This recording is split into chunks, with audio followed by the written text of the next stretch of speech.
Okay, magandang araw po sa ating lahat at panibagong vlogs, panibagong updates na naman ang ating ikikwento ngayon, no? At alam nyo naman, no, bago lang natapos ang eleksyon, okay? Ngayon, itong si Bongbong Marcos, okay, may usap-usapan di umano na nangangamba sila sa resulta. Okay, sobrang nangangamba sila sa resulta. Hindi nila nagugustuhan ang result ng sa rivalry ng mga Duterte at ang mga Marcos. Kung mapapansin nyo kanina sa press briefing ng PCO, Presidential Communication with Auntie Claire Castro, mukha yatang nagbabago po ang ihip ng hangin. Okay? Kasi po, takot na sila sa resulta. Nakakahalata na po, no? Nakakahalata na po ang administrasyong Marcos na ang taong bayan po ay pumapanig po sa mga Duterte. Okay? Huwag na tayong magbulahan dyan. Huwag na tayong magpasikot-sikot pa. Huwag na tayong maging tanga. Okay? It's very obvious po na ang taong bayan ay pumili na kung sino. Kahit nga natalo itong mga Duterte, pero kitang-kita mo kung sino yung mga nakapasok sa Senado. Okay? I-explain ko yan mamaya. Okay? Dahil malaki po ang chance, no? Malaki po ang chance na hindi talaga mai-impeach si VP Sara kung meron pong botohan dyan sa Senado. And meron pong mga kumakalat na mga balita, meron pong mga kumakalat na usap-usapan na sobrang malaki na ang chance na si Tatay Digong ay makabalik sa Pilipinas. Huwag kayong maniniwala dyan, ha, sa mga fake news na kumakalat na nakauwi na si Tatay Digong, ha. Yung mga nagpapakalat ng mga fake news na ganyan, alam ko yan kung sino yan, no? Ano yan? Mga kalaban yan ng mga Duterte para bulabugi nila yung diskarte ng nangyayari ngayon, okay? Mamaya ipapaliwanag ko yan, okay? Pero heto ipapakita ko sa inyo kung bakit nangangamba na po itong administrasyon ngayon. Unang-una, no, ang mga natatalo na mga government officials sa Duterte Magic, ipapakita ko sa inyo sino itong mga natatalo dahil kinalaban nila ang mga Duterte. Ngayon ay natalo sila sa eleksyon. Okay, mamaya ipapakita ko yan. At sobra pong napahiya itong si Larry Gadon, no? Itong si Gadon na kaalyado ni Bongbong Marcos, nakarma siya sa sinabi niya patungkol po kay Senator Amy Marcos. Kung gaano siya kayabang na nag-comment siya kay Senator Amy Marcos na wrong move raw itong ginagawa ni Senator Amy Marcos na nagpapa-endorso kay VP Sara. Ngayon, mapapahiya ka ngayon, Larry Gadon, ha? Mamaya pag-usapan natin yan. Heto pa, Vice President Inday Sara Duterte patungkol po sa issue ng political dynasty. Gusto niyang tapusin. O ayan, ha, sa mga nagsasabi na ang mga Duterte ay ano rin yan, kabilang rin yan sa mga government officials na nagpo-political dynasty. Mamaya pag-usapan natin yan kasi meron na pong sinabi itong si VP Sara. Okay? Pakinggan nyo. Ito, ayaw raw, ha? Ito, bakit ko ba nasabing nag-iba ang ihip ng hangin ngayon? Ay, Bongbong Marcos. Itong si Bongbong Marcos, ayaw na raw niya i-push ang impeachment kay VP Sara. Marcos, bakit ba? Bakit ayaw mo? I-push mo pa. I-push mo pa. Mamaya i-explain natin yan. Bakit yan na po ang ihip ng hangin ngayon ng administrasyon. Mamaya okay. At mag-a-update rin ako sa inyo sa senatorial race. Okay?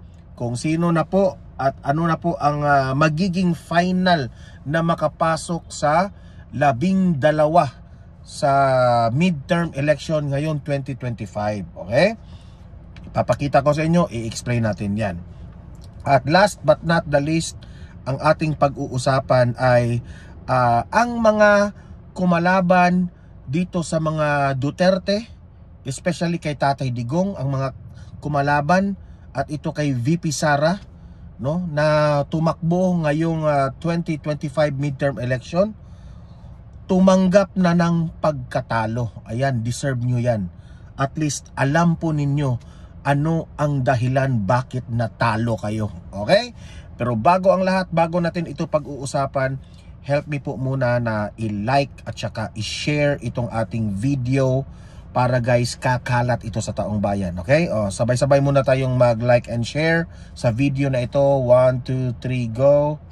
Ayan, naka-like and share na ba lahat? And also guys, sa mga bago pa lang dito sa aking channel, mag-subscribe na po kayo para lagi kayong updated sa ating mga balita. And at the same time, ang inyong mga cellphones, ma-notify yan kung meron tayong breaking news, kung meron tayong bagong uploads, at malalaman po ninyo na live ang ating Donmar TV News channel. Okay? So mahalaga po na makasubscribe tayo dito sa ating channel Donmar TV. Okay? Subscribe lahat. 1, 2, 3, go! Ayan, naka-press button na ba sa subscribe? Thank you very much. Ito, unahin natin itong mga talunan. Ito. Tinatawag ito. Kumakalat ito ngayong picture na ito sa social media. Tinatawag nilang Duterte Magic. Bakit Duterte Magic? Itong mga taong ito lahat ng itong anim. Example lang ito This is just an example. Na ito yung mga kalaban ng Duterte. Ito yung mga mahilig bumatikos sa mga Duterte na merong mga kasalanan itong mga Duterte, na itong mga Duterte ay ganito yung mga ginagawa. Ayon sa iba, ito yung mahilig manira sa mga Duterte. Ito, unang-una itong si Abante. Alam mo Abante, bakit ka natatalo?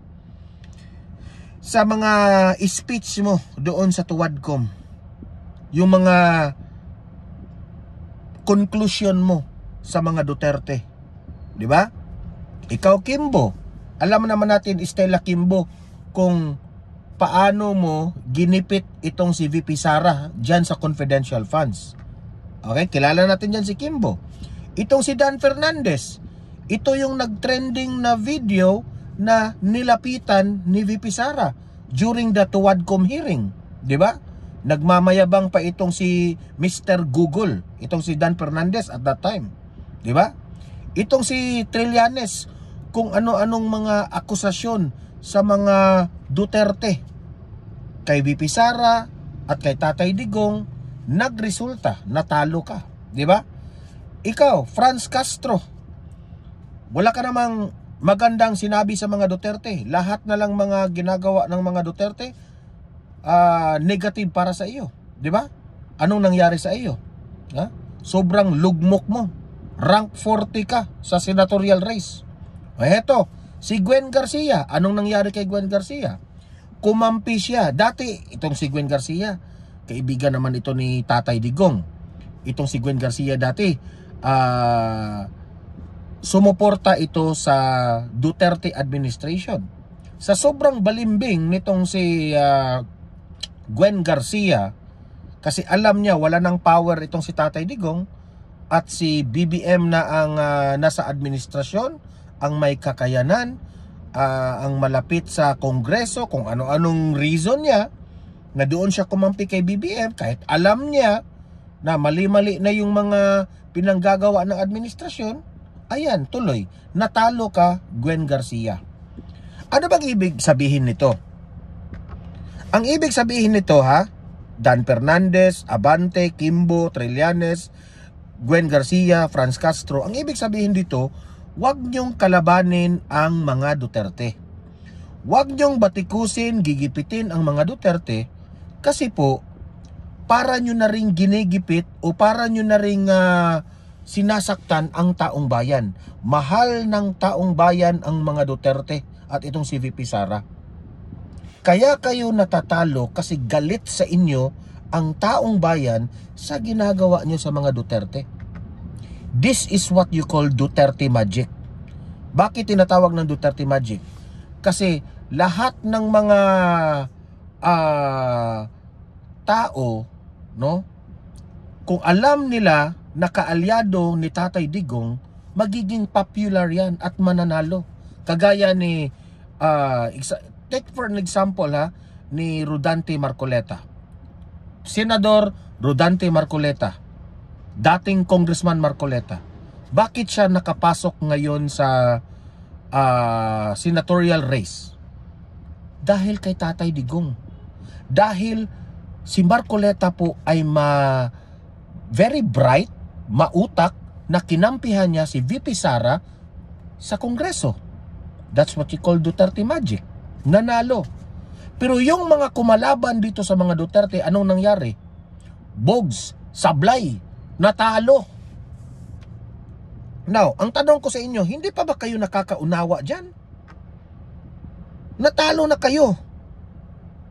That's why itong si Bongbong Marcos ngayon natataranta na, nangangamba na.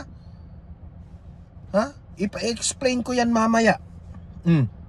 Explain ko yan mamaya. Bakit yung mga usap-usapan na nangangamba sila ngayon sa impeachment ni VP Sara? Kaya nag-iba ang ihip ng hangin? I-explain ko yan. Ito, may hint na tayo. Bakit nangangamba si BBM? Tingnan niyo sila, Abante, Kimbo. Nananalo ito last election. Ngayon, anong nangyari sa inyo? Hindi pa ba kayo nakakaramdam? Ang tigas-tigas kasi ng ulo ninyo Akala nyo siguro, Abante, Kimbo, Dan Fernandez, Trillanes, akala kasi ninyo, Franz Castro, Gwen Garcia, akala kasi ninyo, kasi nasa posisyon kayo, nakakampi kayo sa Romualdez at ni BBM, akala kasi ninyo, magaling na kayo. Akala kasi ninyo, mas lamang na kayo sa mga Duterte. Wake up! Gumising-gising naman kayo.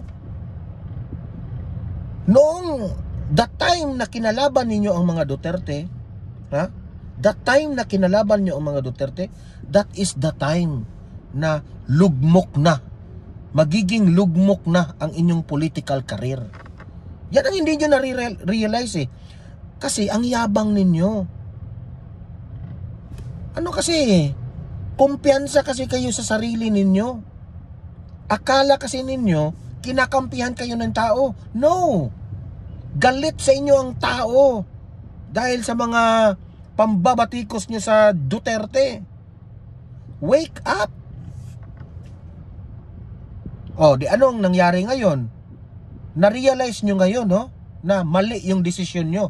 Bakit doon kayo kumampi sa mga tambalos-los at sa mga bangag? I-deserve nyo. Natalo kayo ngayon? Deserve nyo. Deserve nyo yan. Deserve nyong malungkot ngayon. Deserve nyo talaga. That's what you call Duterte magic. Ngayon, heto pa. Ipapakita ko sa inyo. Ito, mayabang rin ito di ba? Anong sabi ni Attorney Larry Gadon? Sabi niya, this is what he said before the election. Isang malaking pagkakamali kay Senator Amy Marcos na magpa-endorse siya kay VP Sara. Biniblame niya ngayon itong si Amy Marcos na wrong move Amy Marcos dahil nagpapa-endorso kay VP Sara. Akala siguro ni Larry Gadon matatalo si Amy Marcos dahil kay VP Sara. Sino ang bobo ngayon? Ikaw. Anong tawag namin sa inyo? Larry Gadon, yung mga analysis mo, anong tawag namin sa iyo? Bobo. Attorney Larry Gadon, BOBO ka. Nakakahiya ka. Ha? Napahiya ka ngayon. O, sabi pa niya dito ha, dahil ito ay isang kiss of death. O may pa kiss of death ka pa. Sinong kiss of death ngayon? Ikaw. O, may pa kiss of death. Ganon din si Camille Villar. O, dinamay pa niya si Camille Villar dahil nagpapa-endorso kay VP Sara. Wala naman talagang tao ang mga Duterte. Meaning to say, akala niya siguro hindi na popular ang mga Duterte. Anong ka ngayon? Iyak ka ngayon, Larry Gadon. Ha? Walang tao ang Duterte, ha? Walang tao. Sino ang nag-number 1 sa senador ngayon? Bongo. Dahil yan kay Duterte. Kaya ikaw, Attorney Larry Gadon, ha? Tama yung mga sinasabi ng iba na ikaw ay BOBO na pagka-attorney. Kaya never kang mga nananalo sa eleksyon dahil ang utak mo, ha? Sablay. Sobra kang BOBO talaga. Okay? Napahiya ka ngayon. Bakit wala kang post ngayon? Sige nga, magpakita ka nga sa media. Sagutin mo tong sinabi mo dati kay Amy Marcos. Sige nga. Sagutin mo nga ito, Larry Gadon. Pahiya ka ngayon. Para kang si Jamagno, napahiya rin. Pahiya ka ngayon, di ba? Magtago ka na ngayon sa palda ni BBM, magtago ka na. Kasi kakantsawan ka ng taong bayan. Yan ang sinabi ko sa inyo. Ha? Itong mga taong ito natutulog eh. Ngayon nagising-gising na kayo. Gising na kayo. Kakaya kayo. Ito yung issue. Okay? Tinanong kasi ngayon, bago lang eh. Tinanong kasi ngayon si Vice President Inday Sara Duterte sa issue ng political dynasty. Kasi ang nananalo po sa Davao, nananalo po si Tatay Digong, former President Duterte. Nanalo po itong si Paulo Pulong Duterte kahit siniraan nila doon sa video, di ba? Nanalo ngayon ng Vice Mayor itong si Basti Duterte. Ang tatlo ng mga Duterte ay nananalo. Tapos kung mananalo pa itong si VP Sara sa 2028, lahat Duterte nananalo na. Alam nyo ba kung ano ang banat na naman ngayon? Dahil nananalo ang mga Duterte eh. Alam nyo ba kung ano ang banat nila ngayon sa mga Duterte? Tinatanong nila ngayon patungkol po sa political dynasty. Di ba? Kung sila yung mananalo, baliwala nila yung political dynasty. Pero kung ang mga Duterte na ang mga nananalo, mahalaga na sa kanila ang political dynasty. Ganyan sila. Kung natatamaan sila sa political dynasty, hindi nila pag-uusapan yan. Pero if ang Duterte na po ang mga natatamaan, yan, ibabanat nila yan sa inyo. Okay? Ibabanat nila yan. Ganyan sila ka garapal. Ito yung balita ng ABS-CBN. Handang tapusin ni Vice President Sara Duterte ang political dynasties sa bansa kasunod ng paghihikayat noon sa mga botanteng tingnan ang track record at hindi apelyido ng mga kandidato. Which is tama si VP Sara. Kasi kung hahamunin ninyo itong si VP Sara patungkol po dyan sa political dynasty, hindi aatras si VP Sara. Sabi pa nga ni VP Sara, ako pa mismo. Isusulong ko yung political dynasty na yan. Kung ayaw ng taong bayan ng ganyan. Di ba? 6 na miyembro ng Duterte clan ang nanalo ngayon. Kaya issue nila ang political dynasty. Di ba? Issue nila eh. Hindi nyo yan mapipilit ang taong bayan dahil mahal ng taong bayan ang mga Duterte. Wala ka, ako in my own opinion wala kasi yan sa political dynasty. para sa akin, ang tao po, pipili yan. Ha? Na kahit magka-apelyedo yan lahat, kahit kamag-anak lahat ang mga nananalo. Kung alam ng taong bayan na lahat ng ito ay nagtatrabaho, nagsiservisyo, tunay at hindi plastic na tumutulong sa mamamayang Pilipino, iboboto yan. Wala yang paki kung lahat ng pamilya ay tumatakbo at mananalo. Walang paki ang tao. Kagaya ngayon, wala kaming paki. Kahit ipasok namin lahat ng mga Duterte, wala kaming paki. Kasi alam namin what is the quality of work kapag Duterte po ang magiging leader. O, heto ngayon ang sinabi ni VP Sara. Na nagulat silang lahat. O, heto ha. Sabi ni VP Sara, and I quote, "Ako yung may pinakamalaki at solid na kredibilidad to speak about political dynasty because I come from a political dynasty." So wala nang mas matindi pang expert sa political dynasty. Ako yun. Yan ang sabi ni VP Sara. O, sabi pa niya, susuportahan ko ba ang batas na anti-political dynasty? Sabi ni VP Sara, yes! O, nagulat sila dito sa sagot ha. Akala kasi nila magrarason si VP Sara susuportahan ko ba ang batas na anti-political dynasty? Sabi ni VP Sara, yes! Kung bibigyan nila ako ng pagkakataon, ako yung susulat.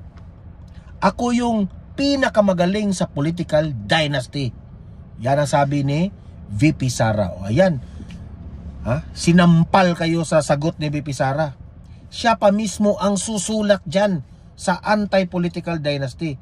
Kasi akala ninyo, gahaman ito sa kapangyarihan si VP Sara? No. Akala niyo siguro, na si VP Sara po ay greedy to be a leader? No. Sabi pa nga ni Tatay Digong, ang mga Duterte po,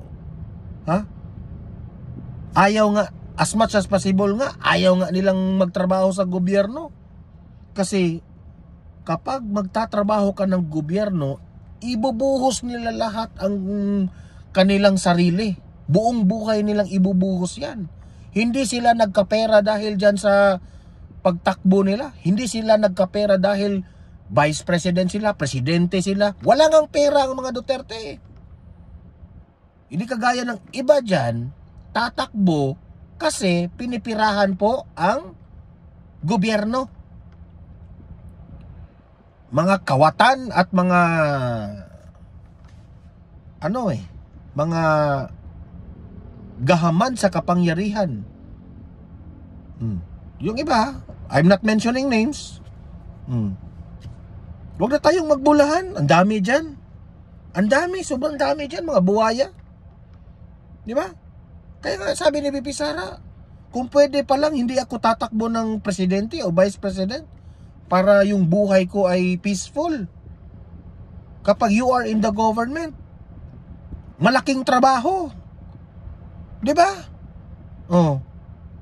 So siya mismo, kung gusto ng taong bayan na yung political dynasty na yan ay abolish yung mga siya mismo ang susulat. Akala nyo siguro no? Kasi tinitira nyo ngayon ang mga Duterte kasi nakapasok lahat di ba? Anong nangyari sa inyo, Nograles? Napahiya kayo ngayon. Nanunumbat pa naman itong mga Nograles na dapat manalo kami. Kasi kung hindi kami mananalo, sasarado yung opisina namin. Hindi na sila mamimigay ng mga cash assistance, mga ayuda-ayuda ninyo. Wala kaming paki dyan sa mga ayuda at cash assistance ninyo. Hindi lang kayo ang government official kaya rin nila dyan. Sa tamang paraan. Hindi yung ayuda-ayuda. Ayuda. Di dapat yan. Yung malaking budget ng Pilipinas, gawa natin ng paraan na makapagtrabaho po ang ating mamamayang Pilipino na hindi umaasa sa mga ayuda. Bigyan natin ng mga machineries itong ating mga magsasaka para dumami itong ating mga bigas at sa ganun, bababa yung presyo ng bigas. Hindi yung mag-ambag ng pera ng ang gobyerno para pupunta sa 20 pesos per kilo yung bigas. Utot nyo. Sinong inuuto nyo? Taong bayan? Diba? O ngayon, bakit biglang nagbago ang ihip ng hangin? Sabi dito ng GMA News, President Bongbong Marcos is not pushing for the impeachment trial of Vice President Inday Sara Duterte in the Senate. Diba? Nag-iba ang ihip ng hangin sa press briefing nitong si Auntie Claire Castro, yung auntie ninyo na attack dog na taga Palengke. Malacanang said after being asked if the administration, kasi tinatanong sila na Bongbong Marcos, ngayon na natapos na itong eleksyon at meron na pong resulta sa halalan, especially itong senatorial race, willing pa ba kayo, confident pa ba kayong i-pursue o ipagpatuloy ang impeachment trial ni Vice President, given the incoming position of the Senate after the 2025 midterm polls? Marcos not pushing for Sara Duterte's impeachment trial in the Senate, says Palas. Diba? Nag-iba, no? Ayaw na raw nila ang issue patungkol po sa impeachment. Alam mo, Bongbong Marcos, Diyan kasi nagagalit ang taong bayan sa inyo. Alam nyo ba kung bakit? Dati, sinabi mo, Bongbong Marcos, na wala akong magagawa dyan. If kung gugustuhin ng mga senado at mga congressman na i-impeach si BP Sara, wala na akong magagawa dyan. Diba? Ganun yung tono mo. Ngayon, nag-iba yung tono mo. I am not pushing for the impeachment. Utot nyo. Unang-una, ayoko munang maniniwala sa statement ng Malacanang patungkol dyan sa impeachment. Kasi itong si Bongbong Marcos, iba kasi ang mga sinasabi sa kanyang tunay na mga ginagawa. Okay? Yan ang una. Pangalawa, kung totoo na wala na siyang gana na sa issue ng impeachment ni VP Sara, it is posible. Okay? Bakit ko bang nasabing posible? Kasi alam niya na ang taong bayan ayaw sa kanya. Pinagbabasihan kasi nila, ito analysis ko ito sa tingin ko, na-realize nila itong resulta, itong resulta ng midterm election. Ito, ipapakita ko sa inyo bakit ayaw na ni Bongbong Marcos ang impeachment. Tingnan nyo ang mga nakapasok sa senatorial race. Kung pagbabasihan nyo dito sa mga pangalan na nakapasok dito sa senatorial race ngayon, wala, matatalo sila. Hindi po mai-impeach si BP Sara. Okay? Hindi po mai-impeach. Tingnan nyo. Tingnan nyo mabuti. I-analyze nyo mabuti itong mga pangalan na ito. Sino-sino lang ang boboto na ipa-impeach si BP Sara? Sino-sino lang? Tingnan nyo. Tingnan nyo mabuti. Kaya ikaw, Bongbong Marcos, ayaw mo ng pag-usapan ng impeachment. Kasi alam mo, dihado ka ngayon. Talo yung mga senador mo. Pero itong PDP laban, itong kay Duterte, itong Duterte, kahit talo yung mga Duterte, pero tingnan nyo sino yung mga nakapasok. Tingnan nyo. Una, si Bongo, sa tingin ninyo, of course, very obvious. Ha? Ayaw ito sa impeachment. Bam Aquino. Ito ha, itong si Bam Aquino, nagdududa pa ako dito na he will go for impeachment ni VP Sara. Nagdududa pa ako. Pero meron ring chance na itong si Bam Aquino na ayaw sa impeachment. Why? Nanalo siya dyan. Yung libreng, nanalo ito sa yung libreng college. Diba? Kung matatandaan natin. Malaki rin ang pasasalamat nitong si Bam Aquino kasi inaprubahan. Hindi po vinito ni Tatay Digong yung libreng college na paaral. So meron pang kung iboto man ni Bam Aquino na i-impeach si VP Sara, I will understand. Okay? Pero namumulitika lang talaga si Bam Aquino. Pero kung hindi niya i-impeach si VP Sara, sasaludo ako kay Bam Aquino na naa-appreciate niya si Tatay Digong. Bato de la Rosa, of course, kaalyado ni Tatay Digong. He is not for impeachment. Erwin Tulfo, I know for sure, ako this is my opinion. Kahit itong si Erwin Tulfo, kaalyado ito ng ni Bongbong Marcos, magtataka ka, bakit doon sa Kongreso hindi siya bumoto na ipa-impeach si VP Sara? Di ba? Malalim ito. May mga dahilan si Erwin Tulfo kaya Bongbong Marcos. Ito yung posibleng tatrahidor si Erwin Tulfo dito ni Bongbong Marcos. Okay? Kiko Pangilinan. Ito lang ang sure ako na gustong ma-impeach si VP Sara. Ako totoo. Teka muna nagda-dry kasi yung aking bibig pag salita ako ng salita Ito si Kiko Pangilinan, sila na lang dalawa ni Bam Aquino ang dilawan kakamping, no? Sila yung kalaban, alam natin, ng mga Duterte. So ako, I'm sure na boboto ito kasama itong si Hontiveros na i-impeach si VP Sara.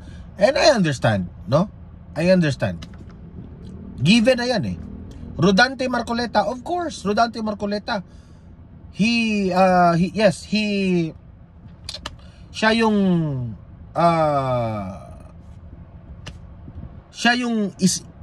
mag-isang tumatayong kumampi kay VP Sara sa Kongreso. Of course. Ping Lacson, I'm not so sure with Ping Lacson. Okay? Kasi mautak rin ito si Ping Lacson Kasi itong si Ping Lacson, ang tendency nito, yung ugali nito, kung sa tingin niya ayaw ng taong bayan ang impeachment for VP Sara, ito pupunta rin ito sa pulso ng bayan kasi iniisip ni Ping Lacson ang kanyang future political career. Kung yes, Tito Soto, yes, ganun rin. Halos magkapareho ito ng ugali itong si Ping Lacson at si Tito Soto. Kung ano yung pulso ng taong bayan, doon rin sila. So malaking chance po na they are not for impeachment ni VP Sara. Pia Cayetano, malapit ito sa pamilyang Duterte. Si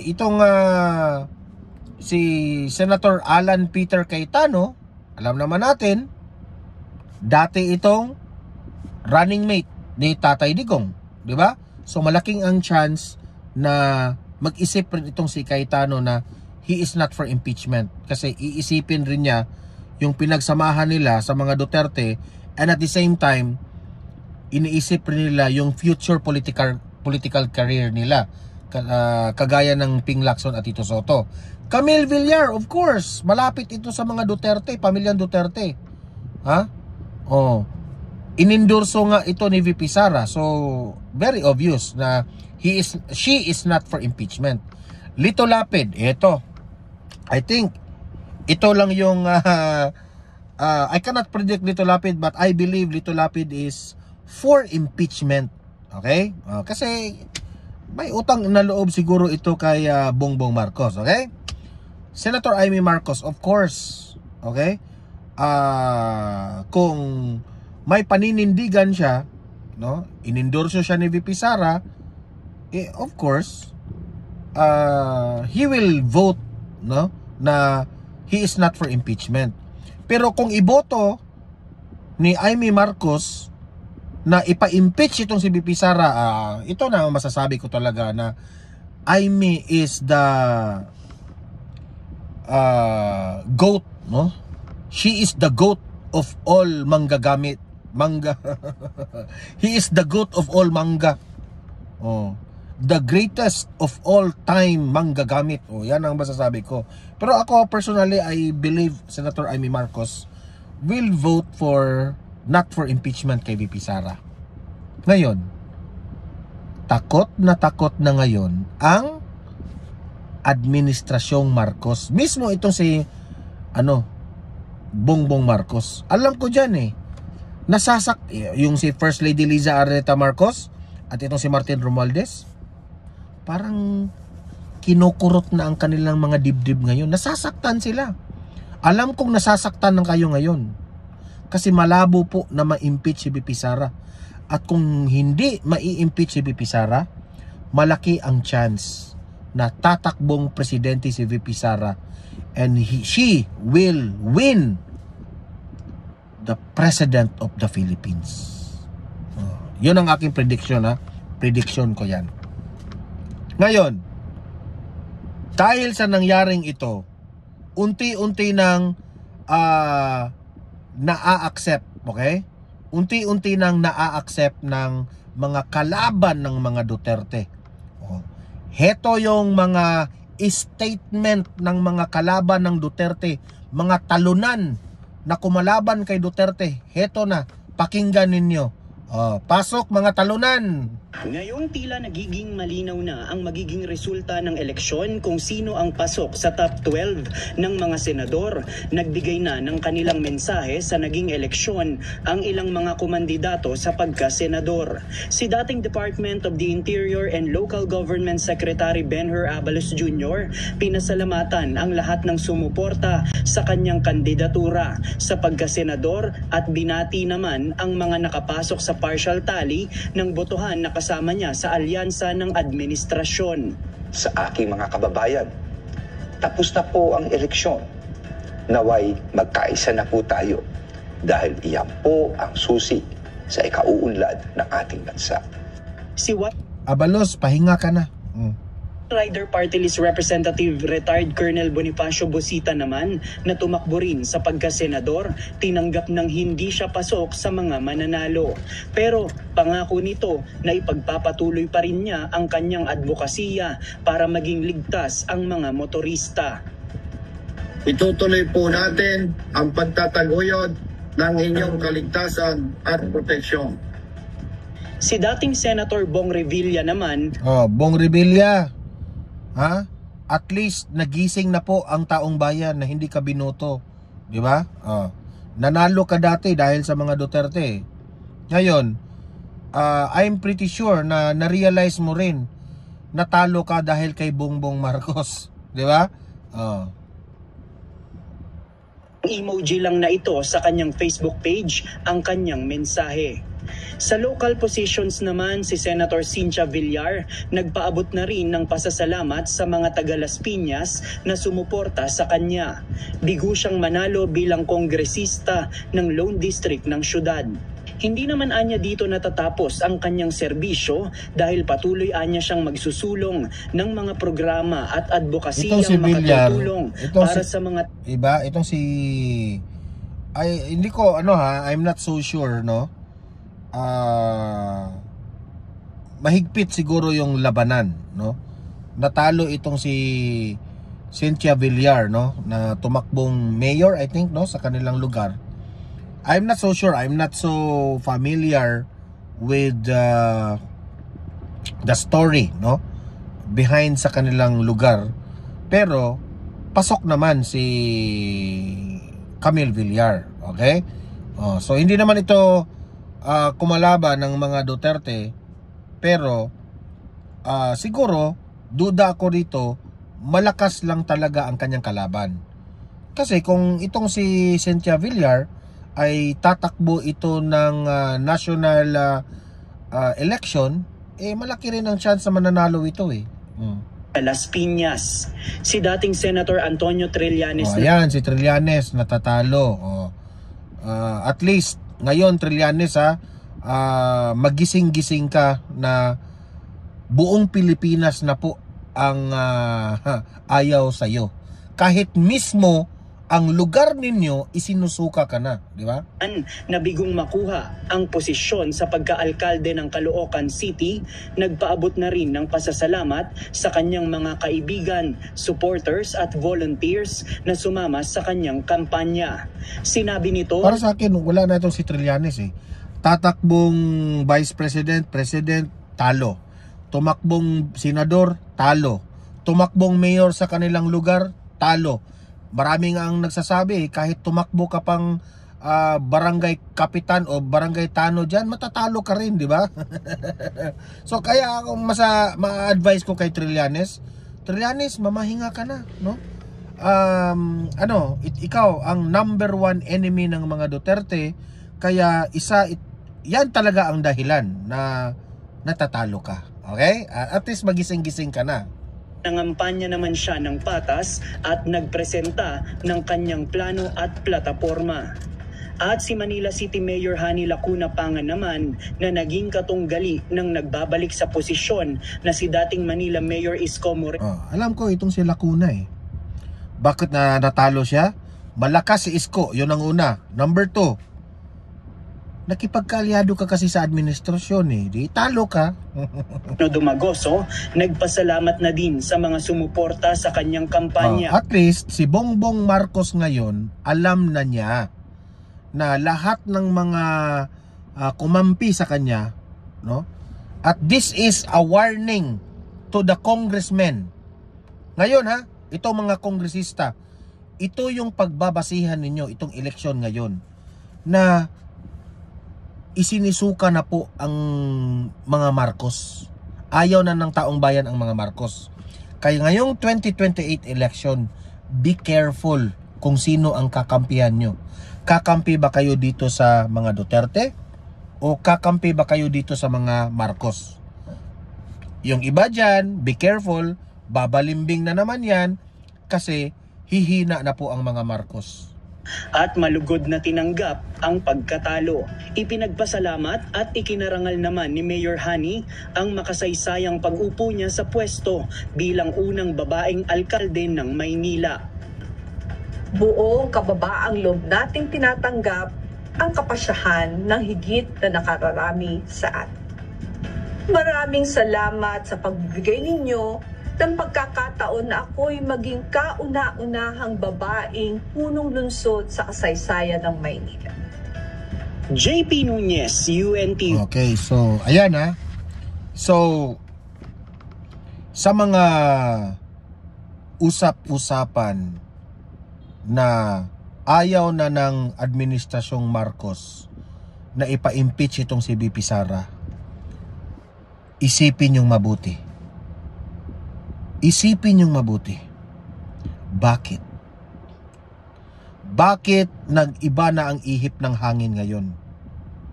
Kasi alam na nila na ayaw ng taong bayan si Bongbong Marcos. Ang gusto pa rin ng taong bayan ay ang mga Duterte. Kaya itong eleksyon na ito, itong 2025 election, panalo pa rin ang mga Duterte. Okay? Libre kayong mag-comment, mag-react sa mga pinag-usapan natin at usap-usap tayo sa comment section. Okay? Guys, don't forget i-like at saka i-share itong video na ito para kakalat ito sa taong bayan. And sa mga bago pa lang dito sa aking channel, mag-subscribe na po kayo. Meron tayong pangalawang channel Donmar TV, Balitang Totoo. Subscribe rin kayo doon. Marami akong videos doon na ina-upload na hindi nyo makikita dito sa main channel natin. Okay? So guys, sa mga audience ko dito sa Donmar TV, maraming salamat. I hope nakapagbigay linaw tayo sa ating mga analysis, no? See you in my next video. See you in my next live. Have a great day, have a great night, and God bless po sa ating lahat. Mabuhay ang Pilipinas. Bye-bye.